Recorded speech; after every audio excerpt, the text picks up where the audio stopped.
You are listening to the Disney Dream Girls, an unofficial Disney theme parks podcast, and this is show number 282 for Sunday, the 20th of October, 2019. Where dreams begin. Hello and welcome to the Disney Dream Girls.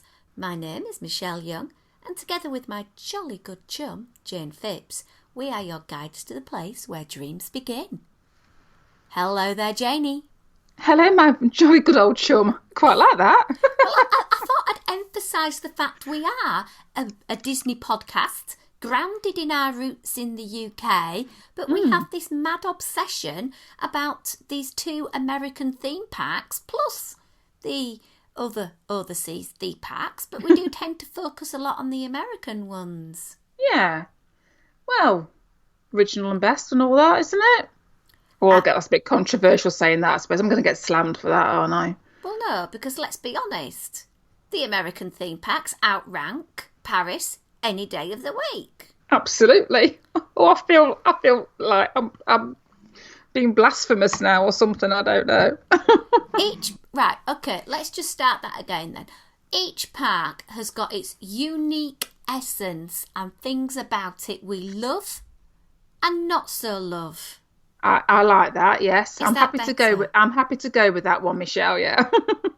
All right, we'll go with that one then, Jayne. So okay. We've got a bit of a crammed packed show this week because our jolly good friend Anthony Markham, as we are recording right now, is over in Walt Disney World. And before he hopped in his car and drove down from North Carolina to Orlando, he popped on Skype and we had a bit of a chat about what he's going to be doing. Oh. We've also got some news and a listener question, so it's going to be an absolute bumper show. Cool. Shall we start with some news, Jayne? We could do, couldn't we? Shall we talk about a refurb? Go on then. Ye Olde Splash Mountain. Ooh. Yeah, so this is going to go down for a refurb. Obviously, you know, these rides have to do this every now and then, folks, because we want them spick and span. And especially as we're going to getting towards, 50th anniversary season and all that, I think we're going to see quite a few of these happening, aren't we? So this is going to be starting in January. It's going to be down between January the 6th through till February the 27th, reopening on the 28th. So just be mindful if you are out in Disney World and you fancy a bit of a cool down. It's not going to happen on Splash Mountain beginning of the year. You're going to have to go elsewhere for a splash. Well, along with the water parks, they do tend to close down at that time of year and have their seasonal refurb because basically it does get a teeny bit chillier. Yeah, and it is, to be fair, it is the best time of year. If you're going to do this, it's the best time of year to do it, isn't it? Yeah. I gather you've got some foodie news. Yeah, over, I keep saying Star Wars Land and I'll get my hand slapped for that, won't I? Yeah. Over at Galaxy's Edge, Star Wars, Galaxy's Edge, if we're going to do it properly, they've had to rename some of the food. This is over at Docking Bay 7 Food and Cargo. I even had my husband tell me about this only this morning. I'm not quite sure what that means when he feels the need to tell me about food name changes, but hey-ho. So, yeah, they've actually have to, and I'm presuming this is because people can't be bothered to read the small print and figure out what the food item is because it's got a bit of an unusual sounding name. So they try to theme the names to make them sound all Star Warsy like, but now they've had to change them to some really boring names. There used to be something called the braised shack roast. This is now called the beef pot roast. Right, can I just stop there? If I just read that description of, if I would have read it on a menu, I wouldn't have a clue what I was eating. And if I have a particular dietary need, i.e., for example, I don't eat beef, but I eat chicken, I wouldn't know what I was ordering. Well, no, but they have the description underneath. Yeah, I know, but sometimes when you're in a bit of a rush and you're in a theme park, it says what it does on the tin. And I think a lot of the things that they've put in to Galaxy's Edge are now being dumbed down a little bit because people are just confused by it. We've heard on the show before when they were talking about the toilets and you couldn't go into Galaxy's Edge and ask where the toilets were because they'd say other things and your phone isn't a phone, it's a data pad. Yeah. It's a little bit. It's great if you kind of have that mindset where you want to be completely immersive, etc. But the vast majority of us don't. To be fair, I have to say for braised shack roast, kind of it would say pot roast to me. It's kind of a simpler one. However, the next one that they've changed, there is no way that you'd make the connection between the name and what it actually is in my book. So it was called fried Endorian tip yip, right?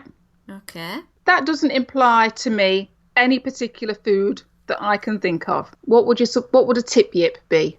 No idea. So this is now, very simply, fried chicken. Perfect. I'm sorry, I think that's a step forward because, yes, it's a highly themed and immersive environment. So's Pandora. But you look at Pandora's menu over at Satuli Canteen, combination bowl, grilled beef and chicken, chili garlic shrimp bowl, slow roasted sliced grilled beef bowl. It says what it does. It's simple. Yeah, I mean, this is the thing, isn't it? Providing you're kind of theming the food to represent the land that it's in and making it look a bit more exotic or a bit different or using colours or whatever you want to do in it, it doesn't really matter what it's called, does it? Interestingly, though, there's two desserts there called the Oi Oi Puff and the Batu Bon, and they're keeping their Star Warsy names. Oh. So whether they think with desserts people are a bit more willing to just give it a go than a main meal, I don't know. Well, we'll see if they end up getting changed. Well, it'll be interesting to see whether this goes through the other restaurants that are there as well, because obviously there's other places that have got other Star Warsy names. So it'll be interesting to see whether this is just this one place or whether more restaurants will have to adopt this as well. I don't know. We shall see. Now, I'm going to just say now, before we tuck into the rest of the podcast, Marshmallow Zebra over there on their Instagram, I am so sorry. What? Well, she sent us a little message. I love your podcast. Oh, that's nice. But I've learnt since last week to make sure I eat something before I listen. Because your foodie chats are so enticing that I was starving by the time I finished catching up. Sorry. I did kind of say we wouldn't be as heavy on the old food chat this week, and lo and behold, we started and kicked off with Splash Mountain, okay, no food. Then we've run straight into Galaxy's Edge food, and I'm going to be talking food in a moment. Well, we apologise, don't we? But it kind of just shows you how quintessential the food is to a trip to a Disney theme park, doesn't it? It's integral. It is part and parcel of it. Yeah. So what have you found then, foodie-wise? Well, it was a question from our lovely good friend, guest of the other week, Angie Mills. Hi, guys. You know I'm flying off to Walt Disney World this weekend.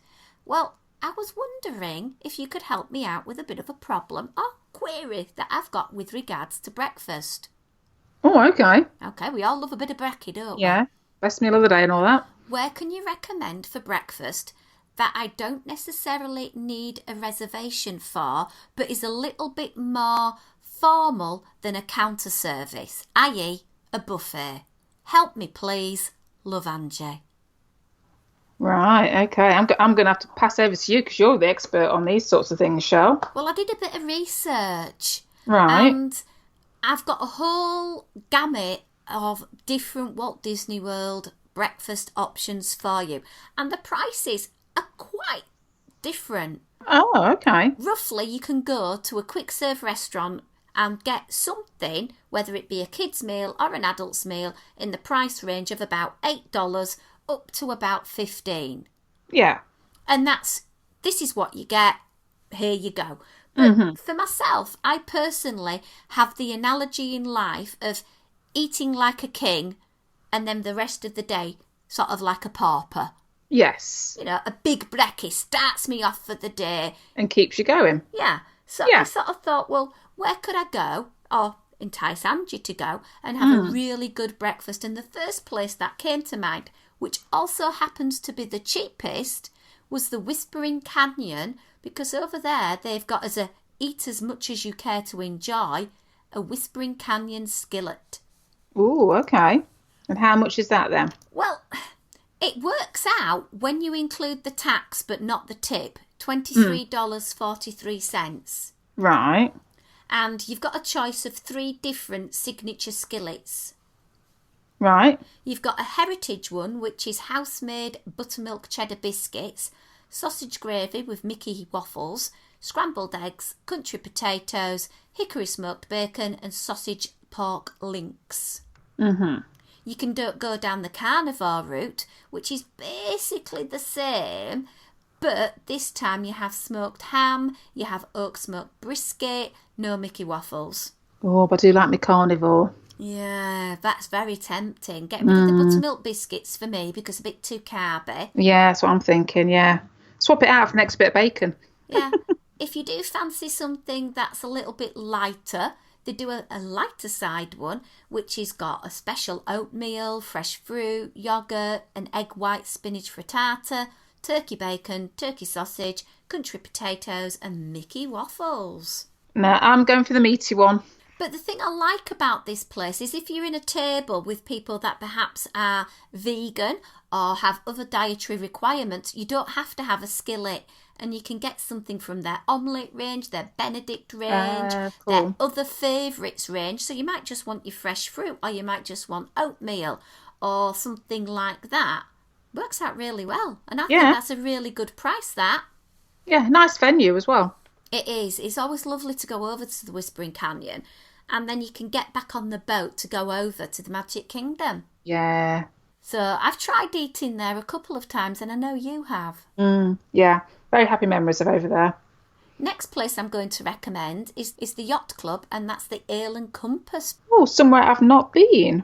Now this one's different. It's a buffet, is this? Right.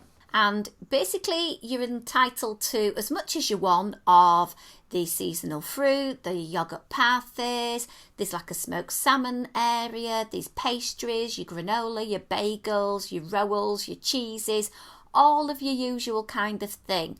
And then you're entitled to order one thing from the entree menu. Right. So you've got things like dark chocolate waffles, oh my word, Ooh, American breakfast, a breakfast flatbread, a protein bowl. Okay. Eggs Benedict, shrimp and cheddar grits. And I thought that was really good value. And how much is that working out at? That's $24.50 including tax. Wow. Okay, yeah. So, quite good is that. Yeah. This next one is over at the Contemporary. Right. And my top tip for this one is, because you need an ADR, you can get free parking for up to 2 to 3 hours in the Contemporary. So I'd be going in, having my breakfast, then hot-tailing it to the Magic Kingdom for a couple of hours before moving my car and going to a different park. Place, yeah. Oh, you've done this before, Michelle, I can tell. Once or twice. Now, I'm hearing nothing but good things about this breakfast. It's a buffet-type breakfast. Right. And there's an assortment of your usual type of breakfast goodies, and then you can order an entree. Right. And one thing that's sort of singing to my taste sensation is the Florida Rock Shrimp Omelette. Ooh, rock shrimp omelette. That sounds intriguing. Sounds really good, doesn't it?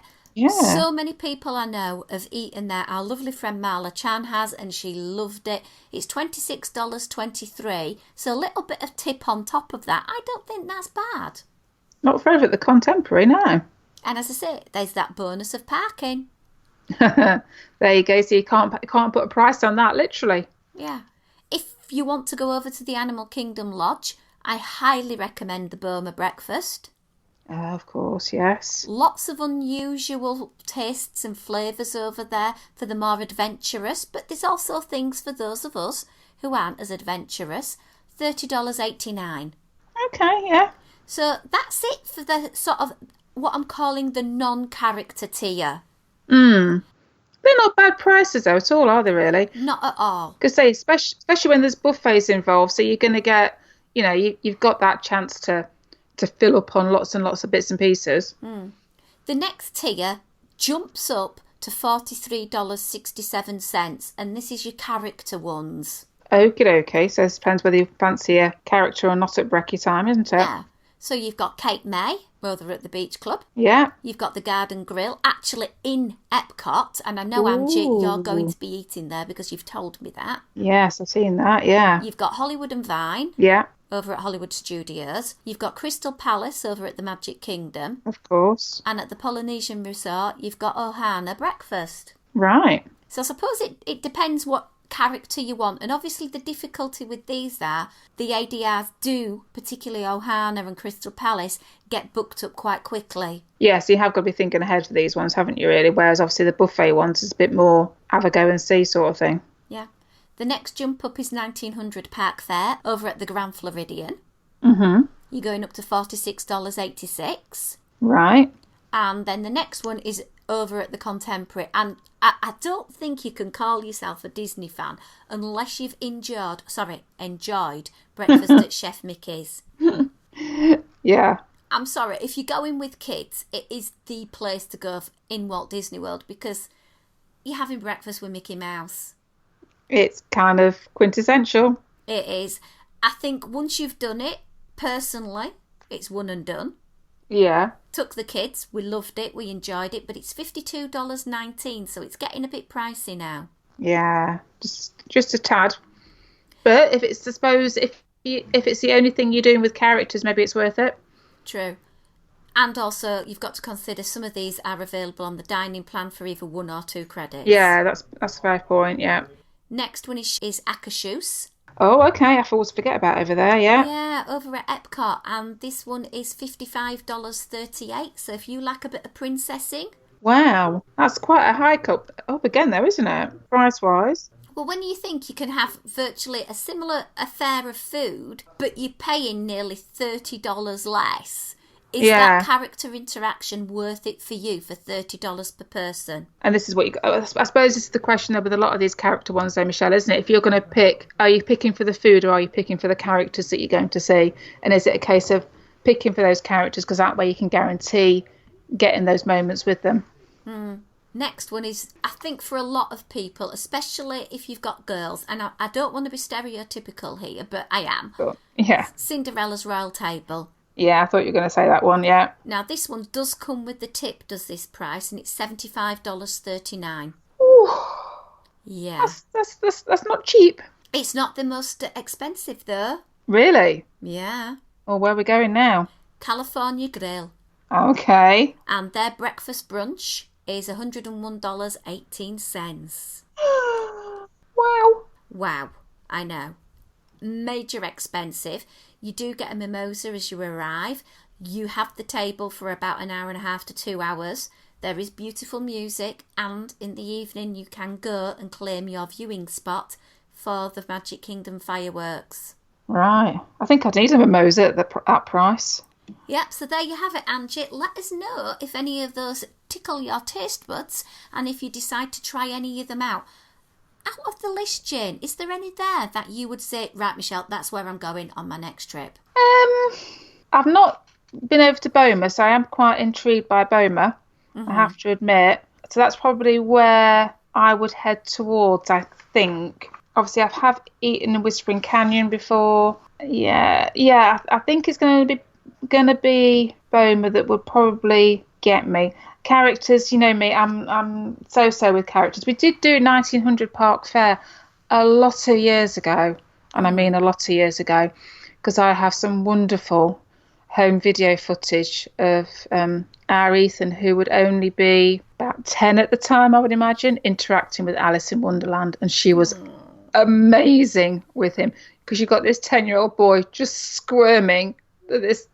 With Alice making a load of fuss over him, and because he was squirming, she made even more fuss. It was just delightful. We were in hysterics. We thought it was amazing. So, but not big on character meals personally. So yeah, I think Boma for me.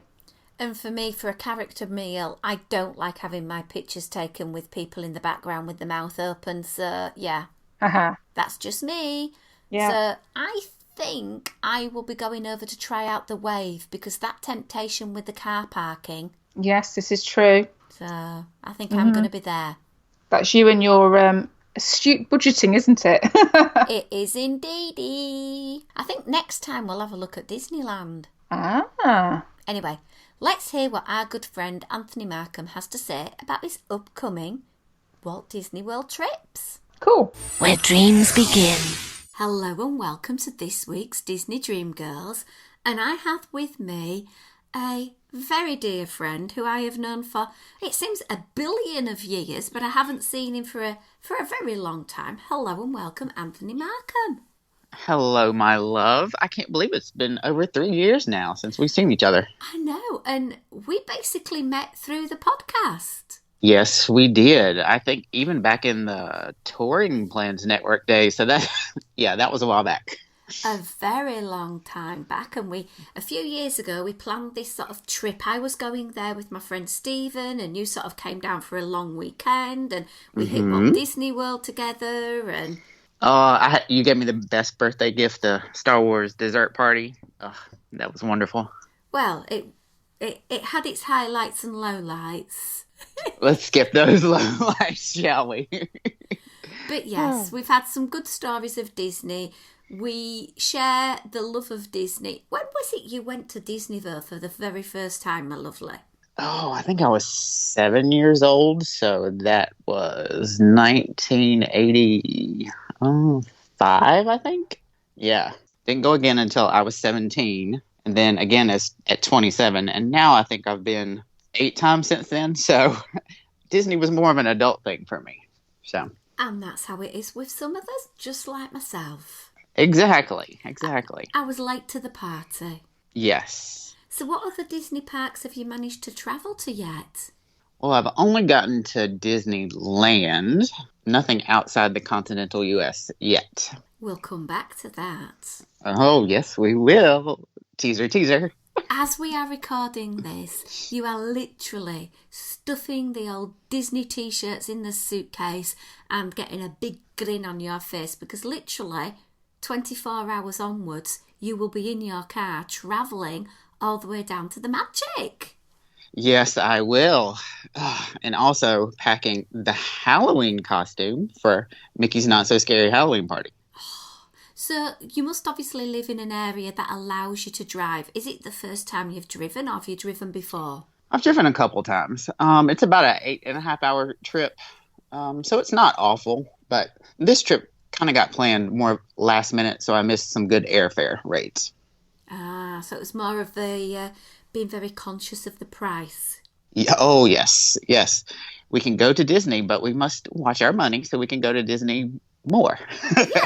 Yeah, good point. So you booked this trip. Where are you going to be staying? All Star Sports. First time for me. Got a pretty decent rate and a good rate on park tickets. Priced out a 10-day pass, although I'm not going for quite that long because I'm going to upgrade to an annual pass once I'm there. Is there a reason why you felt it was necessary for a short stay to get an annual pass? Well, we have another mutual friend, Josh. We do. And he and I had planned, back in January for a trip in December. So once I started pricing out costs for the December ticket, and then I had another opportunity come available to go in February for a race weekend with some friends.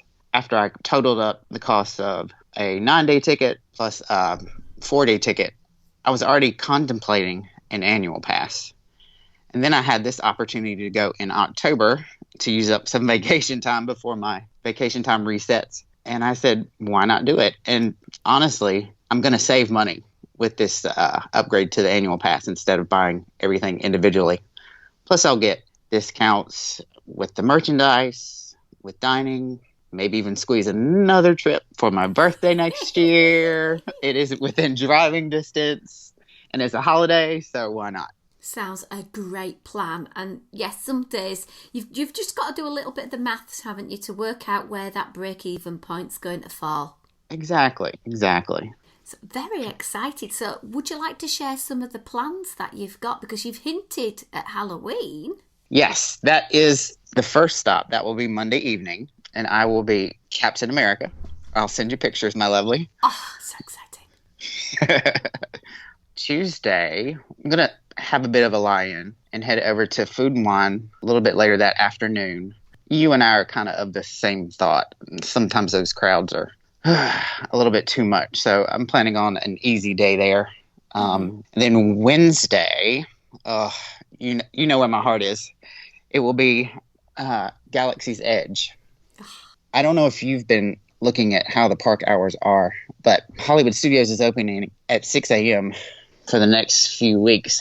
So it's going to be an early day. I don't know that I'll get there at 6 a.m., but it's going to be try to check off all those boxes while I'm there. Thursday is Animal Kingdom because I still haven't seen Pandora. Wow. Yeah, it opened right after our trip 3 years ago. So yeah, I've got a lot to catch up on.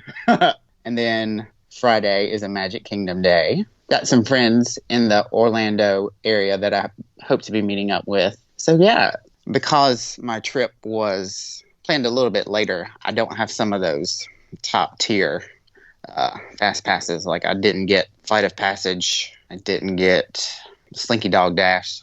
So this may be more of a trip to soak in the ambiance. And hey, I've got 2 more trips coming up, so I can hit some of those e-tickets then. But just bear in mind my top tips for that. Go just before the park's closing and get in the lines then. Yes. Wait in Disney's time rather than yours. Indeed.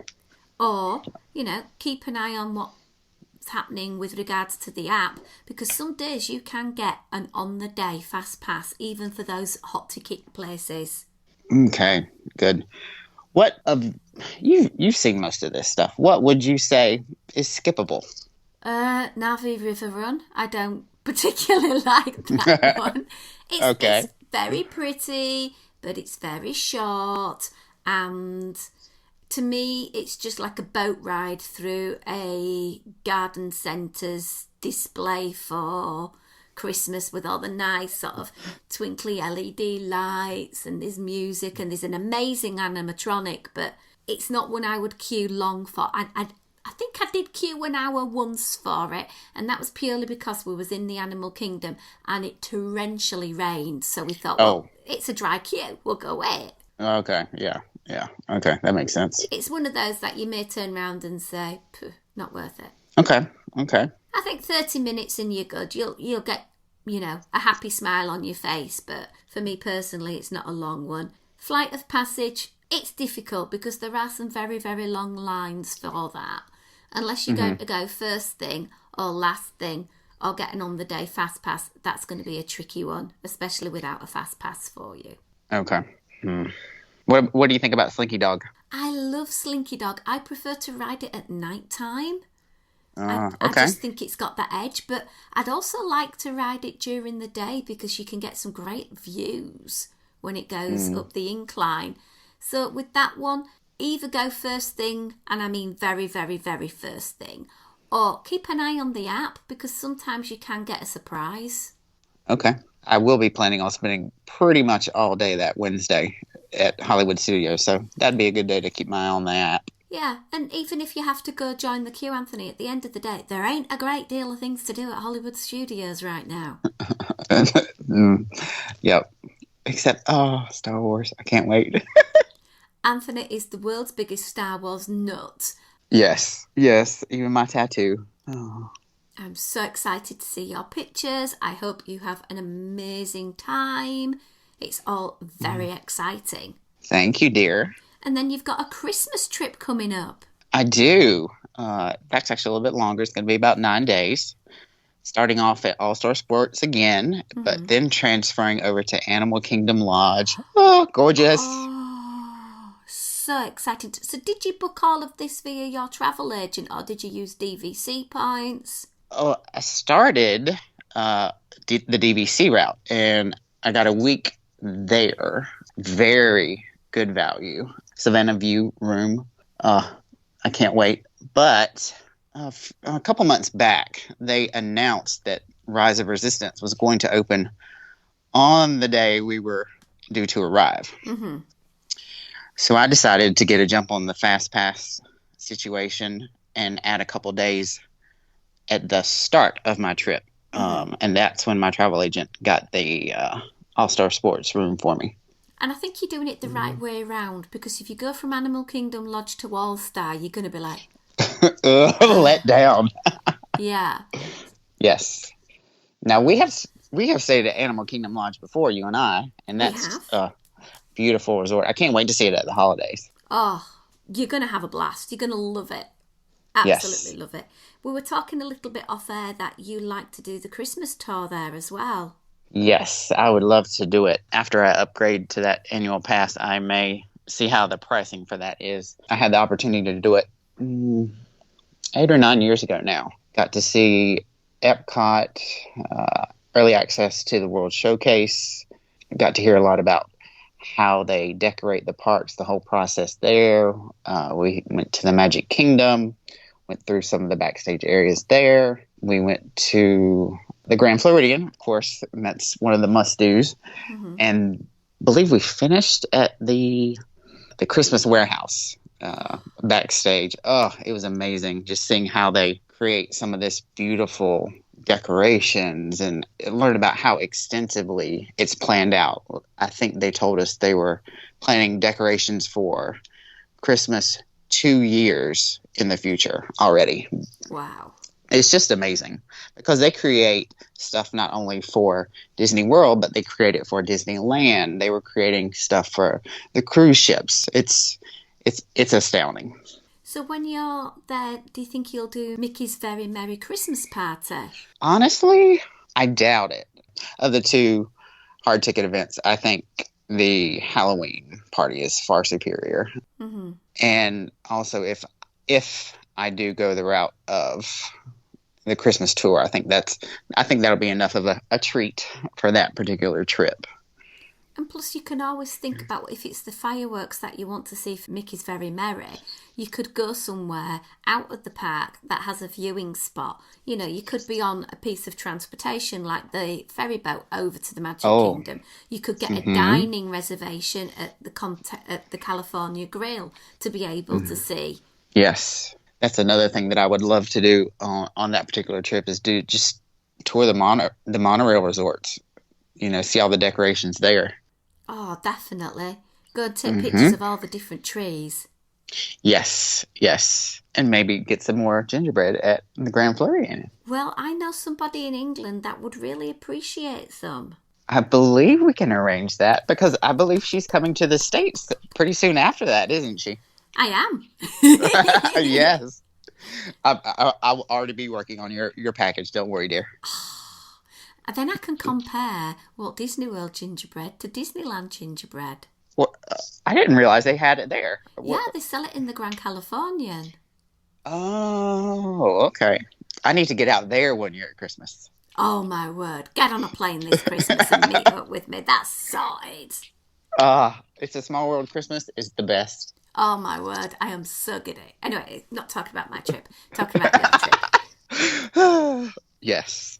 So then in February, I am going with my adopted family. One of my friends is running the Princess Half Marathon. Mm-hmm. And her 2 dear boys, who you've seen quite a number of pictures of. Oh, so sweet. They will be seeing Disney World for the first time. So there was no way that they were going to see it without Uncle Anthony being there. So I basically hijacked that trip and planned the hotel. We haven't gotten our tickets yet, but we will be staying at Old Key West. We actually have a pretty large group going there. There'll be 8 of us. So we have a 2-bedroom villa. Mm-hmm. The way it's set up, it's very nice. It's conducive to have 2 separate family groups. Just the way the layout is, we have a full kitchen so we can save some money by cooking on site. And those race weekends, it's, I'd say 50% getting ready for the run for those who are doing it, and then 50% park time. So our needs are going to be a little bit different. It won't be dining reservations and character meet and greets. It'll be some park time. Then it'll be the adults have to get up and go run their half marathon. So, but that'll be a good time. Although I do have some potential news. I think we may be doing a character breakfast the day after the race. That's still kind of up in the air, but it may be a princessy one. I'll have to let you know. Very exciting. Yes, I haven't done a character breakfast since I was 7 years old, I think. Oh, Wow. Yeah. And when you've got children with you in the group, having a character breakfast, there's nothing better. Exactly. Just to see that joy on their face. So that'll be lovely. Starts the day perfectly. Yes, and I will have an AP discount. Even better.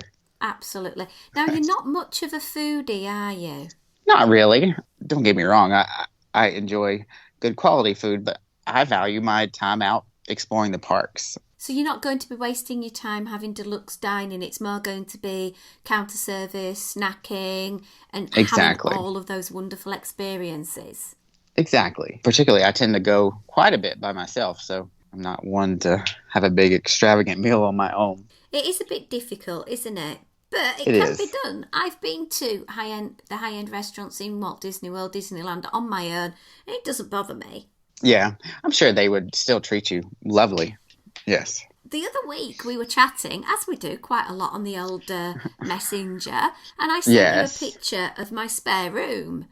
And my daughter was coming to stay, and then from that, somehow we came to the fact that you're coming to England. I know! I cannot wait. I'm so excited. I have never traveled internationally. Never. And I must say, we've had the most bizarre conversations over the strangest things, from like plug sockets in the UK and Europe are very different. And it was like something that you'd never even thought of. No. But, with you, Michelle, you think of everything for me. So you've made this whole process easier. Yes, and cannot wait until next July, right? Well, it's been quite easy to plan it out with you, Anthony, because you've told me what you like, and I've tried to put in a whistle-stop tour of the UK, fitting the things you love. You love history, you love countryside, you love Disney, and you love Potter. Yes, I mean, that's it in a nutshell. And I mean, I can't go all the way over there without checking out another Disney park, right? So we've got to squeeze in an American in Paris. Yes, indeed. We're going for, did we decide the 4-day pass? I think we're going to go for a 4-day pass. Yes. And we're going to have a day in Paris itself. So we're going to go and get the train from Disneyland over to Paris, which is quite easy to do. Wonderful. Oh, I'm so excited. And you get to go and have quite a leisurely time in Disneyland Paris and go on every single attraction. Yes. I'm going to have a lovely year upcoming, aren't I, dear? You are. All we need to do is stick a cruise on later on in the year and you're laughing. Hey, if Tom decides he doesn't like this cruising thing, let's make that happen. 2021. I'll leave him in Walt Disney World for the week and me and you will go to Castaway Cay together. Sounds perfect to me. So on the English tour, we have got a few days in London. Mm-hmm. Then we're going to travel, hopefully by Eurostar, over to Paris. Mm-hmm. After Paris, we are going to go to the Harry Potter experience, which is just north of London. Yes, Ravenclaw Pride. Yes. So exciting. Mm-hmm. Then I'm going to treat you to a visit round some of the most beautiful parts of the Yorkshire Dales, to part of a Harry Potter film set, go to an American diner, which will be really funny to get your viewpoint. Yes, one of your favourite places, right? Absolutely. And then we're going to drive up to the northeast to see another exterior film set of Harry Potter up in Alnwick. Wonderful, yes. And then we're going to have a little bit of a meet-up for any of our listeners over in the Midlands who want to meet up with myself, Anthony. Hopefully Jayne will be along as well before we take you back down to London. It's just so wonderful. Thank you so much again for organizing all this. It's just amazing how quickly this went from just a little bit of a seed of an idea to we've got nearly two full weeks planned out. Well, from literally Anthony saying, I might come over and get a flight, to me actually sending him an Excel spreadsheet was a matter of hours, to be quite honest. Oh, you guys know Michelle loves her spreadsheets. I love planning Disney trips for people. It is a passion of mine. And it's so great when I've got somebody who'll just sort of go with the flow with what I've got to suggest. It's like, yay. Yes. And with you, dear. We go back so long. We've always been perfectly comfortable just telling each other what's going on, and we just always mix very well. Yeah. Jayne and I say this all the time. We don't do this podcast for gaining so-called, and I'm doing bunny ears here, fans. We do this because it's a way that we can share what we love with other people that love it. And over the years, the number of amazing friendships and memories that have been made because people just give up a bit of their time and listen to us waffle on about Disney. It's unreal. I have made so many friends because of Disney, podcasting, meeting people in the parks on these solo trips. It's amazing. I'm so thankful that I have you. Anyway, just love you, dearie. Oh, thank you. But if there's anyone sat there listening now and is on our group pages, whether it's the family page or the main one, and you're thinking, oh, I never really contribute, just do it. Because the friendships you make are unreal. It really is. The number of people that, have commented on particular things that I'm able to get in the UK, and I'll happily send it over, and by return I get the most amazing things back. I don't do it to get things back. I do it because I like to share my love of Disney. But then I get things back by surprise. And, the other week I was able to get my first gelatoni, and I was like, oh my God, I've got a gelatoni. Yes. Yeah, so I'm sending that lovely lady over a massive Christmas cake when I fly out in Christmas time. Yes. Are you getting excited about that? Got that all planned out, dear? Well, I've just found out. I was talking to my lovely friend Wendy the other day, and I found a menu for a new place. And it's called the Craftsman's Grill over at the Grand Californian. And it has breakfast every day till 11. Okay. And they do a smoked salmon bagel sandwich, Belgian waffles, roasted vegetable quiche or a free cheese quiche. They have an American breakfast, egg white scramble, a biscuit French toast, which is covered in toffee sauce and bananas. Oh my gosh, I'm drooling. I know. Avocado toast on sourdough. And a breakfast burrito. So there's something there for every single one of us. Yes. And the prices range from $10 to $16. Are you serious? I am. I'm living the word. Absolutely. The biscuit French toast brioche. I'm not kidding. I've got a picture in front of me. There's a little pot of the caramelly sauce. There's 4 big fluffy biscuits with bits of bacon on top. There's the banana. It looks absolutely amazing. That sounds divine. Where did you say this was? Grand Californian. Wow. And even those prices for the Grand Californian, I'm even more shocked. Wow. I can't wait. It's definitely on my list of things to do while I'm there. And yes. Oh, so exciting. But yeah, it's going to be an amazing trip. And I'm in a similar discussion with my head at the moment because I'm doing Disneyland again in August next year. So it's like, well, I'm at that break-even point. But the annual pass for Disneyland is $1,600. It's a lot of money because I need the top level one because I'm going to be there at Christmas. And you got to avoid the blackout, yeah. So it does come to that point where I'm at break-even and I'm thinking, well, that discount for me and Tom on the food next year, that discount on the merchandise. So we shall see, my lovely. Yes, you'll have to keep me informed.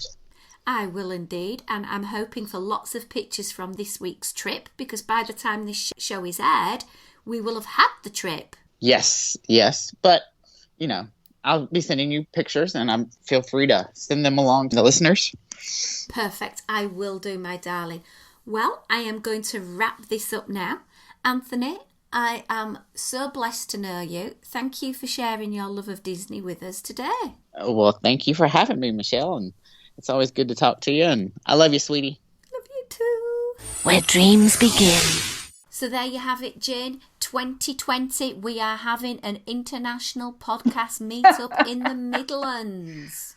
Wow. See, we started off the show about talking about, being Brits, talking about American parks, and now we've gone full circle. And we're multi-international, globe-trotting expanding podcast. Yeah. I can't wait to show him Disneyland Paris. I really can. And it's a good job Anthony, as he says himself on the interview, isn't a foodie, because there ain't much in Disneyland Paris if you're a foodie. Bless him. Bless. Well, I'm being a bit mean there, because some of the high-end restaurants are particularly good. But if you're wanting that quality, you have to have very deep pockets. Yes, this is true. But, do your research. As we always say, go armed with the facts and just be prepared for counter service. Not the best in the world. Absolutely. I agreed 100% with you, my lovely. Well, time's flown. It's time for us to sign ourselves off. Make sure you pop on over to our website, DisneyDreamGirls.com, where you'll see some of Anthony's wonderful holiday pictures from all of the things he's been up to this week. He will be back on the show, though, in a couple of weeks' time to tell us some of the secrets and things he got up to. Nice. You can tweet us or Instagram at DisDreamGirls. You can join in over on our Facebook page, Disney Dream Girls, and Disney Dream Girls Podcast Family, where you can share your love of Disney with all of our lovely family members. If you haven't done for a while, why not refresh your iTunes review? Or just even write us one. It makes us smile, and we would be really grateful. Finally, last little plug, if you want to help the show financially, pop on over to Patreon, because we are passionate about giving those people who support us extra additional Disney content in return. So that's Disney Dream Girls over on Patreon. But until next week, it's goodbye from me. And it's goodbye from me.